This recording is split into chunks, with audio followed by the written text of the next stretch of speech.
Hello and welcome to Affinity.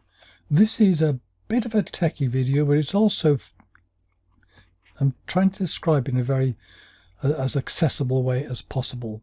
And this is about ways of calculating saturation or monochrome, which is kind of the same thing, because when you've got no saturation then it's black, white, grey. Okay, so a pixel has got red, green and blue in it, and you can kind of divide this into three zones or sections, and you've got the maximum here, this is the highest value, and the minimum here, which is going to be the lowest value of red, green and blue. And so these define these areas. In the middle is, you can call this the color zone, because this is where the variation is held, and this effectively controls the color that you're showing. Up here you can call this the black zone, because there is no value in here. There's none of the red, green and blue are up here, so there's nothing there, which is kind of black, and this actually does control the amount of black, because the more this is pushed down, the more black you get, as we'll see. And the converse, down here we got the white, which is where you've got red, green and blue all the same amount inside that zone.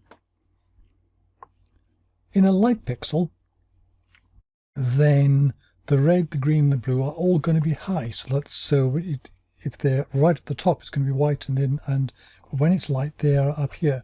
This means the black zone is compressed.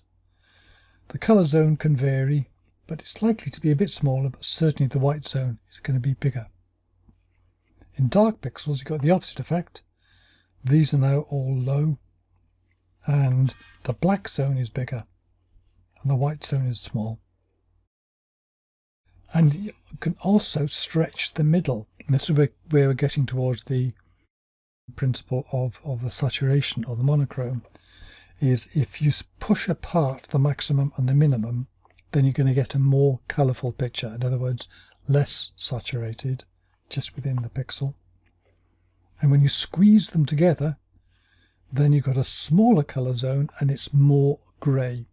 You know, here you may have it be a reddish tinge, but it'll still be pretty greyish.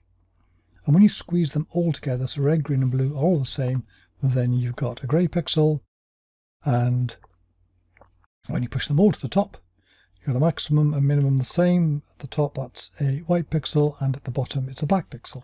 Okay, this is relatively straightforward stuff. So where do we go from here? Well, the question is, how do we calculate? What calculations can we make around this? And to do that, we have maximum of red, green and blue, and these are the equations you might find in, say, procedural texture, and the minimum, which is down here. And so the range here is the maximum minus the minimum. So this is max, the same as this, just written down a little bit shorter way. The top area there is 1 minus the maximum, because this goes from 0 to 1. So the black zone is 1 minus max, and the white zone is min. So you get calculations around this, and you'll often see that 1 minus max for using or controlling the black. So the first calculation we got here is we can simply calculate, we'll call this calculation 0, as a range of maximum minus minimum. That's all you do, and it's quite easy to implement. And let's show something with this. If we've got this one here, I'm going to do it with the monochrome selection macro, and this is what we get here. And just turn this one back off again so you can see here what we've got. This is all just straight color. This fades to grey in the middle, this fades to white, and this one fades to black. And the 0, which is, this is the calculation we're looking at here. When it's 0 there, what you've got is, you can see there's white there, the grey there, and the black there.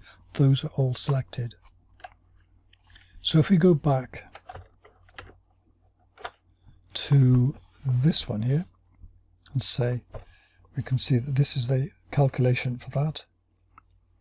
But now let's go on to, let's call it calculation 2, which we're going to look at range as a proportion of maximum. So this is the range, and we calculate it as the maximum here, maximum minus minimum, over the maximum. What that effectively is doing, it's like taking these three and stretching them up until the maximum hits the top here. So you're effectively compressing or getting rid of the black zone. And so if we look at this in the here, if we change this then to 2, what you see then is the white is in the middle there, the grey is in the middle there, and up here there's no black. Let's make those a little bit bigger so we can see them. Yeah, so this control is showing close near white and near grey, but nothing on the near black. And if we go now to calculation 3, how do we deal with them? They're black. We don't just use the minimum, we have to do a kind of trick, which is the 1 minus effect. So we're still using the minimum, but it's looking at this, so it's max of minus min as a proportion of this, because if you divided this by this, you get a value probably greater than 1, and which wouldn't show up. So you need to do it this as a proportion of this, which means it'll always be a fraction, which is what we want. So the calculation for this is the max minus the min over the 1 minus min. And if we look at this then in here, if we go to the value of 3 here, we're using that equation. So this goes to this one, and not this one, and this one, but you haven't got the whites in here. So if we go from back down again, so there's 3, that's the calculation for blacks. This one is the whites and the greys. And the 0 is all 3, so that's the simple range. But the question is, what happens at number 1? Because in number 1 here, we've only got the greys selected, not the whites, not the blacks. So what's that happening here?